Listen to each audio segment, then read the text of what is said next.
everyone! Magandang tanghali po sa inyong lahat. Ito po si Sasaraganda Sasot, ang inyong pinaka-favorite na tagalista ng Noisy.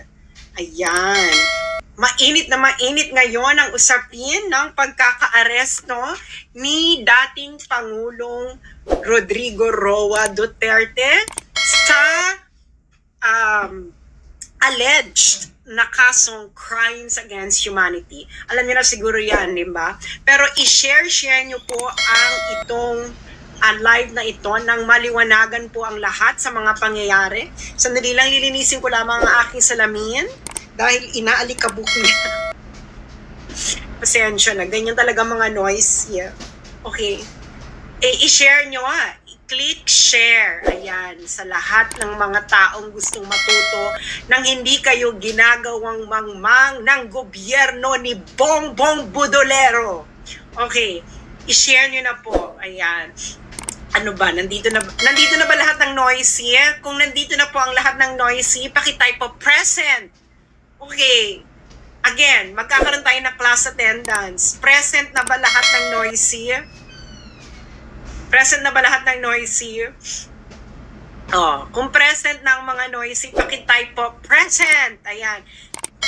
May matutunan naman kayo. Okay? Yung mga nagsasalita dyan, wala sila alam sa international law, lalo na yung kay Daria. Okay. Alam mo, eto lang makikinig kayo sa akin. Okay? Ang procedure sa ICC, it's a criminal procedure. Okay? Tanungin nyo kahit sinong lawyer, judge, sasabihin ko sa inyong ito. Mag-agree sila sa akin. Sa kahit anong criminal trial, actually, pabor ito parate sa accused. Yung karapatan ng accused talaga, sinisecure talaga yan. Always remember that. Because no one can be deprived of life, liberty, and property without due process of law. And that applies in the ICC. Ang ICC, it's simple an extension of common criminal law principles sa buong mundo. Okay? So, kasama yan, yung principle na yan, na the rights of the accused will be respected at all times, all throughout the proceedings. Because ang standard ng criminal law ay, anong standard ng criminal law in order for you to be convicted? Proof beyond reasonable doubt. Hindi lang proof beyond reasonable doubt. Kailangan the entire proceedings has been fair. Okay? Ngayon, merong rules. Okay? May rules of court. Yung mga lawyers dyan, makinig kayo. Alam nyo ito. Huwag tayong magmaang-maangan. Kahit yung mga din dyan na, hindi ko na sabihin, pero may kapitbahay ako na nang molesta siya ng estudyante niya nung 80s. Charot. Anyway, meron yung rules, di ba may rules of court nga tayo Papaliwanag ko lang kayo sa Pilipinas And this applies to all criminal, in all jurisdictions. Yung procedural fairness, ibig sabihin, the entire procedure, dapat irespeto ito. Dapat, kasi nga dinideprive mo yung tao ng liberty So dapat, meron kang justification kung bakit mo i-deprive yung liberty ng tao. And dapat, ito ay compliant sa kanyang karapatan. Okay? Lalo na accused pa lang Duterte is still an accused person. Hindi pa po siya convicted. Kaya, yung buong karapatan niya, applicable. Okay? Only when you are convicted that your rights are actually curtailed. That's a very basic principle in criminal law. Kaya naman mga law din dyan. Don't use your emotions. Use your logic. Okay. Now, ipapaliwanag ko sa inyo ang nangyari. Okay? Eto, malinaw na malinaw sa inyong lahat ang nangyari. Kayong mga pulis, makinig kayo. AFP, makinig kayo. Okay? I-share nyo ito sa mga sundalo ninyong kasama. Dahil yung commander-in-chief ninyo, inabuso kayo. Hindi sila nag-comply sa arrest proceedings mismo ng ICC. Ikaw, Enrile, makinig ka. Okay, may mga pa-comment pa na international law. Hindi mo naman alam yung international law. Enrile, makinig ka nang may matutunan ka. Diyos mio. Okay. Eto bibigyan natin yung facts. Okay, facts muna tayo, facts. Okay, anong ginawa nila? Inaresto nila si Digong. Dinala saan? Dinala si Digong pagka-aresto. Saan? Saan dinala? Isulat nyo nga, saan dinala si Digong nung inaresto siya? Saan siya dinala? Saan po siya dinala? Saan po siya dinala? Si Digong nung inaresto siya. Saan siya dinala? Hindi ba sa Villamor Air Base? Dinala si Digong nung inaresto siya by virtue of arrest warrant ng ICC. Dinala siya sa Villamor Air Base. Tapos nandun si Torres, binabasa-basahan pa niya ng right si Digong. Tapos si Digong ay isinakay sa eroplano at inilabas na sa Pilipinas, and the airplane now is going to on route to Rotterdam sa Netherlands. Okay, Rotterdam is just a city next to The Hague. Kaya sa Rotterdam yung dinala kasi I believe ang Rotterdam ang airport sa Rotterdam ang tumatanggap ng chartered flights. Anyway, so yun ang facts. May ICC arrest warrant daw. Kinuha si Duterte, dinala sa Villamor Air Base. That's a fact. Nakita nyo yung lahat. Ano ang arrest proceedings ng ICC? Makinig ka, Enrile, itong international law. Okay, ano? Ito, papabasa ko sa inyo. Article 59, ito ang arrest proceedings ng custodial state. Ito ang batas. Enrile, itong international law. Makinig katanda. Article 59 ng ICC. Meron pong procedure of arresting an accused. Okay, meron. Batas ito na... Let's work under the condition na nasa jurisdiction tayo ng ICC. Kaya wala tayo sa jurisdiction, edi lalong mas mali yung pagkakaresto nila. So, assuming for the sake of argument na ang Pilipinas ay under sa jurisdiction ng ICC, meron pong arrest proceedings ang ICC. Ano ito? Nandito ito sa Rome Statute, Enrile, magbasa ka! Magbasa kayo, PNP, magbasa kayo! Bong-bong, wag puro singhot. Article 59 ng Rome Statute. Anong sinabi ng Article 59.1? Ito ang procedure, procedure. A state party which has received a request for provisional arrest or for arrest and surrender shall immediately take steps to arrest the person in question. Ano ibig sabihin yan? Pag naka-receive ka, arrestin mo kagad. Correct. Sabihin natin, correct yung ginawa nila. Inaresto nila. Nakatanggap sila ng warrant of arrest, inaresto nila. Pero may next step, mga friends. May next step pag inaresto mo. Ano ang step 2? Step 2. A person arrested shall be brought promptly before the competent judicial authority in the custodial state, which shall determine in accordance with the law of the state that 1. A. Warrant applies to the person. 2. The person has been arrested in accordance with the proper process. And C. The person's rights have been respected. Step 2 pa lang tayo. Anong sabi nito? Tatagalogin ko. Pag ikaw ay inaresto, anong dapat ang gagawin sa'yo ng arresting officer? Dadalin ka sa harapan ng competent judicial authority. Ibig sabihin, si Digong dapat dinala saan? Sa hukuman ng Pilipinas. Sa harapan ng hukuman ng Pilipinas. Pero anong ginawa nila? Saan nila dinala si Digong? Sa Villamor Air Base. Kailan naman naging korte ang Villamor Air Base? Napakalinaw dito, mga engot kayo. ICC law ito. Ito ang ICC procedure. Ito yung pinagmamalaki ninyo. Violate nyo yung law. Number 1 violation. Hindi nyo dinala si Digong sa harapan ng competent judicial authority. Yung competent judicial authority na yun, which is ang ating korte, dapat ididetermina ng competent judicial authority ng Pilipinas na 1, na ang warrant ay nag-a-apply kay Duterte, and number 2, na yung naaresto si Duterte has been accordance with the proper process. Was it proper process? Hindi mo dinala sa harapan ng competent judicial authority. Torres, tanga ka. Ikaw ang may kasalanan nito. Ignorance of the law. What? Excuses no one. Nasa batas ng ICC, Torres, Bongbong Marcos, na pag inaresto mo, may inaresto ka na may warrant of arrest from the ICC, dadalhin mo yung inaresto mo dapat sa harapan ng competent judicial authority sa bansa mo. Yaan ang nasa batas ng ICC. You violated it. You violated it. Okay. Di ba? Violated na. Kita niyong lahat. Saan dinala si Digong? Dinala ba si Digong sa harapan ng competent judicial authority? No! Kitang-kita niyong lahat. Siya dinala sa Villamor Air Base.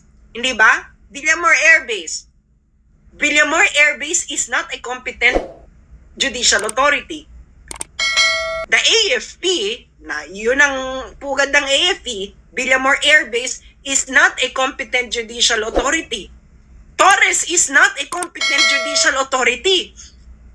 Sino lang ang competent judicial authority sa Pilipinas? Nasaan ang judicial power sa Pilipinas? Nasa Supreme Court and the courts. Dinala ba nila sa kahit anong korte sa Pilipinas si Duterte? No. So they violated ICC rules. Already. Doon pa lang. They violated procedures. At alam to ng mga lawyers, if you violated a procedure, anong mangyayari sa kaso? Diba? If things are fair, anong mangyayari? Tanungin nyo sa mga lawyers. Tanungin ninyo sa mga law din. Kung sinabi kong sila na sasabihin nila hindi madidismiss, you are not acting on jurisprudence. Ayan o, in accordance with the law of the state, ibig sabihin in accordance sa law ng Pilipinas, ididetermine na pa ng korte ng Pilipinas dapat na yung warrant ay nag-a-apply kay Duterte. Second, na yung pagkaka-aresto kay Duterte ay dumaan sa proper process. At number 3, na ang rights ng arrested ni Duterte ay dapat respected. Ididetermine na pa yun ng court. Anong ginawa nila, Bongbong? Anong ginawa ng AFP? Anong ginawa ninyong mga polis? Ipinasok nyo si Duterte sa eroplano at inilipad nyo palabas. Is this according to the arrest proceedings ng ICC? No. Is it according to the arrest proceedings ng Pilipinas? No. So kayong mga polis, kayong AFP, anong batas ang sinusunod ninyo, mga putang ina kayo? Sabihin nyo sa mga Pilipino, anong batas ang sinusunod ninyong mga putang ina kayong mga sundalo at mga pulis sa ginawa nyo kay Duterte? Batas ng Pilipinas? Definitely no. Batas ng ICC? Definitely no. Dahil ayon mismo sa ICC, dapat ang inaresto ninyo ay dinala mismo sa harapan ng competent judicial authority ng Pilipinas. At yung competent judicial authority na yon, dapat ay aalamin pa na ang warrant ay nag-a-apply kay Duterte, ang arrest proceedings ay proper, at ikatlo, ang rights ni Duterte ay respected. Hindi nyo ginawa yan. So definitely, kayong mga sundalo, kayong mga pulis, anong batas ang sinusunod nyo? Explain it to the Filipino people. What was the law did you follow? What was the law did you follow? Illegal. Everything that you did is illegal. You are not following the Constitution. You are not even following the ICC statute. So what are you following, kayong mga sundalo at mga pulis? Magising kayo. Ngayon, okay, nag-violate na sila doon. Hindi ba? Nag-violate na sila noon. Hindi nila iniharap si Digong. Hindi nila hinarap si Duterte sa competent judicial authority. Dinala nila, di ba, sa Villamor Air Base, and from Villamor Air Base, inilakay ng eroplano. That's not according to the arrest proceedings of ICC itself. Meron ka ng procedural flaw. Kayo ang nagkamali. Kayo mga pulis, mga sundalo, wala kayong batas na sinusunod. Mahiya kayo sa mga anak ninyo, sa pamilya ninyo, at sa bansang Pilipinas. Anong batas ang sinusunod ninyo? Ito ang batas na umiiral sa arrest ni Duterte. ICC statute. And according to the ICC statute, dapat si Duterte ay iniharap sa competent judicial authority ng Pilipinas. Hindi nyo ginawa yan. So anong sinusunod ninyong batas? Wala. Oh, ngayon, violated na yan. 3. Anong sabi ng Article 59.3 ng arrest proceedings? The person arrested shall have the right to apply to the competent authority in the custodial state for interim release pending surrender. Anong ibig sabihin nito? Di ba? Inaresto mo. Tama.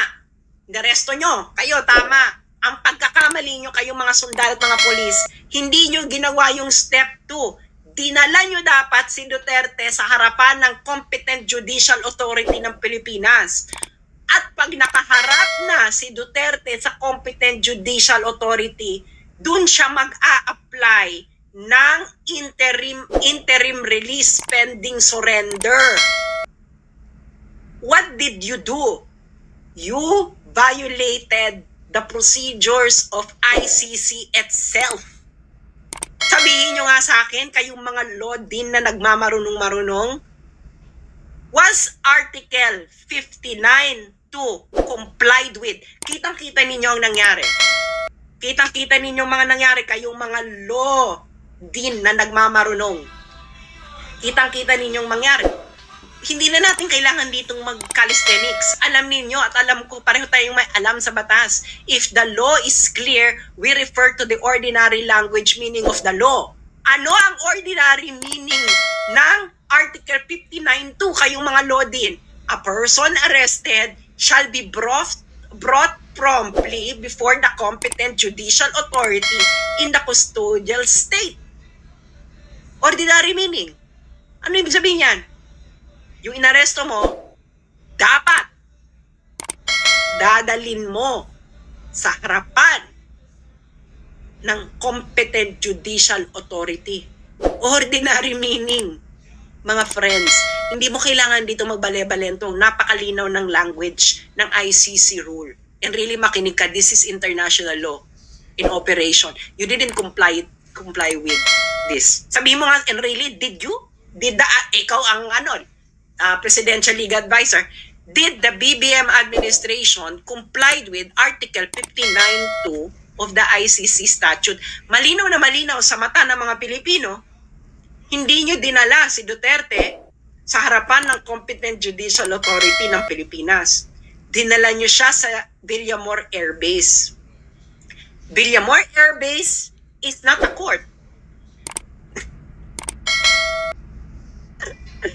Siguro naman malinaw sa ating lahat yan, di ba? Baka naman dito bubudulin pa tayo. Villamor Air Base is not a court. Ang mga sundalo, is Villamor Air Base a court? Is Villamor Air Base the venue of the competent judicial authority na kung saan dapat dadalhin nyo si Duterte pagka-aresto ninyo? NO. Kung na hindi naman kayo tanga. O, Torres. Is Villamor Air Base a competent the venue of competent judicial authority? NO. Oh, anong batas ang sinusunod mo? Pakipaliwanag kasi ito ang batas o malinaw. Article 59.2. O tama ka, inaresto mo. O ano dapat ang gagawin mo, Torres, pagka-aresto mo? According to the ICC statute, dadalhin mo dapat si Duterte sa harapan ng competent judicial authority. At pag nasa harapan na ng competent judicial authority si Duterte, yung competent judicial authority, ia-assess niya in accordance sa batas ng Pilipinas na 1, na ang warrant ay nag-a-apply kay Duterte, 2, na ang person, si Duterte, ay inaresto in accordance with the proper process, at ikatlo, na ang karapatan ni Duterte ay nirespeto. At habang nandoon sa harapan ng competent judicial authority si Duterte, pwede siyang mag-request sa harapan ng competent judicial authority ng interim release pending surrender. Hindi nyo nga siya dinala sa harapan ng competent judicial authority. Doon pa lang mali na kayo. So, merong procedural flaw. Kayong mga lawyer, kung ang accused, kayong mga lawyer, mga dean, kung may procedural flaw sa pagkakaaresto, kung ang karapatan ng inaaresto ay hindi nirespeto sa kahit anumang proceedings, anong mangyayari sa kaso? If things are fair, yung mga lawyer dyan at din, anong mangyayari? If things are fair, kung ang rules mismo ng ICC ay hindi sinunod, di ba, malinaw dyan, dapat dadalin mo sa harapan ng competent judicial authority si Duterte. Article 59.2. Kayo, napanood nyo lahat. Saan dinala si Duterte? Dinala ba siya sa harapan ng dinala mo ba, Torres, sa harapan ng competent judicial authority si Duterte pagka-aresto mo? Sige nga, sasampa mo ako libel, tanga ka, Torres. This will be your end. You violated a procedure. Ay, katampakan ka ng kaso dyan. Hindi mo din hinarap sa competent judicial authority. Malinaw, ordinary meaning ng law. Ordinary meaning ng language lang tayo dahil malinaw ang batas. Ang sabi ng batas, pagka-aresto mo, Torres, brought promptly. Ang sabi pa, brought promptly. Ibig sabihin, pagka-aresto mo, hindi ka na pwede mo pa-banjing-banjing, Torres. Dapat dadalhin mo na kagad si Duterte sa harapan ng competent judicial authority. Ginawa mo ba, General Torres? Kayong mga pulis na nakikinig dito,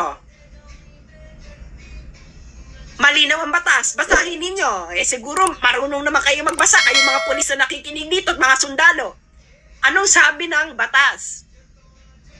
Pagka-aresto, the person arrested shall be brought promptly before competent judicial authority ng custodial state. Sinong custodial state? Pilipinas. Sinong competent judicial authority ng Pilipinas? Sino? Mga sundalo na loyal sa Constitution. Anong sinasabi ng Constitution kung nasaan ang judicial power ng Pilipinas? Nasa Villamor Air Base ba? Kaya nga, di ba, loyal pa kayo sa Constitution? Ano sinutunod yung batas? Ayun ang batas ng arrest proceedings ng ICC. Yung inaresto ninyo, dadalin mo dapat sa harapan ng competent judicial authority ng Pilipinas. Ginawa nyo? Hindi nyo ginawa. Ano ang Villamor Air Base? Nasaan ang judicial authority ng Pilipinas according to the Constitution na dapat loyal kayong mga sundalo at pulis? Nasa judiciary. Nasaan ang venue ng judiciary? Nasa Villamor Air Base? Wala. So hindi na kayo loyal sa Constitution. Tama? Kasi kung loyal kayo sa Constitution, dapat sinunod nyo yung batas ng ICC. Hindi ba? Kayong mga pro-ICC. Ito ang mga sinasabi ko sa inyo Hindi nyo alam mga pinagsasabi ninyo. Siyempre, hayaan mo na kayo magkamali bago kayo i-correct, di ba? Hindi nyo inalam, may batas pala ang pag-aaresto. Really? Meron palang international law ng pag-aaresto dapat kay Duterte. Hindi mo sinunod. Ano ba yan? Ano ba ginawa mong advice? Ayan, malinaw, dapat iharap si Duterte in front of a competent judicial authority. You didn't do it. Dinala mo sa Villamor Air Base. Anong legal calisthenics ang gagawin ninyo kung bakit justified yung violate ninyo ng Article 59.2? Article 59.2 pa lang. Hindi pa tayo pupunta sa Article 59.3. Dalawa na. This is assuming na may jurisdiction ang ICC. Ngayon, assuming na meron jurisdiction, nag-comply ba kayo sa Article 59.2 and then Article 59.3? No! So kayong mga lawyer na nakikinig, kayong mga law din, mga law students, Kung may kliyente ka at binayolate ang Article 59.2 at Article 59.3 ng karapatan ng iyong kliyente, ano gagawin mo? At if all things are fair, kayo mga retired judges, ano ang desisyon? Hindi ba sa Pilipinas? Akala nyo wala akong alam. Hindi ba sa Pilipinas marami tayong jurisprudence? Ang tinatawag na improper service of summons or improper service of warrant. Anong ibig sabihin niya, mga friend? Makinig kayo. Okay? Halimbawa, ikaw, no? May hinaharap kang kaso. Tapos, hindi mo natanggap ang summons. Hindi mo natanggap ang warrant. Ang warrant na dala sa ibang address or whatever. Tapos, nagpatuloy yung kaso. Tapos, na-convict ka. Na-convict ka kunwari. Pero, merong flaw sa procedure. Improper service of warrant.